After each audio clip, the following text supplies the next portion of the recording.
जय जय जगन्नाथ, जय जय जगन्नाथ, जय जय जगन्नाथ। कालिया शांतंकर चरणा रविंदरे आज पवित्र दोल पूर्णिमार अवसर रे अनंत कोटि दंडवत प्रणाम। दोल पूर्णिमार अवसर रे ये पावन पुरुषोत्तम क्षेत्र श्रीक्षेत्र ये जातिर गौरव ये जातिर परिचय ये सिंहद्वार निकटरू समस्त दर्शनार्थी मानंकु हार्दिक अभिनंदन। आज पवित्र दोल पूर्णिमा 12 मासरे 13 जात कालिया शांत केतबले कौ जातरे से आविर्भाव होई मदभक्तं विनोदार्थे करोमि विविध क्रिया।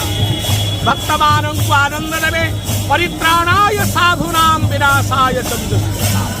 सबुबले जुग जुग धरी काल काल धरी भगवान परम ब्रह्म पुरुषोत्तम जगन्नाथ ए संसार धर्म संस्थापन पाई सबुबले सदा नित्य उत्सव नित्य सौख्य नित्य श्री नित्य मंगल। सेपरि आज पवित्र दोल पूर्णिमा महाप्रभुंकर आज 12 मासर 13 यात्रा मानक मध्यरु 12 यात्रा मानक मध्यरु अन्यतम श्रेष्ठ यात्रा दोलयांश दोल गोविंद चापे च मधुसूदनम कथेतु पुनर्भावनम दृष्ट्वा पुनर्जन्म न लभ्यते।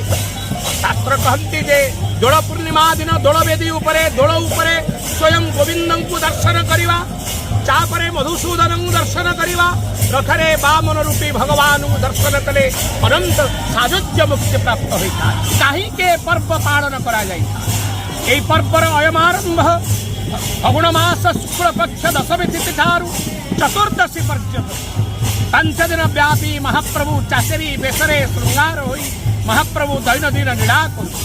चतुर्दशी दिन हिरण्याक्षर भगिनी हिरण्याक्ष हिरण्यकश्यपर बद्ध परे तार प्रतिशोध नवा पाए।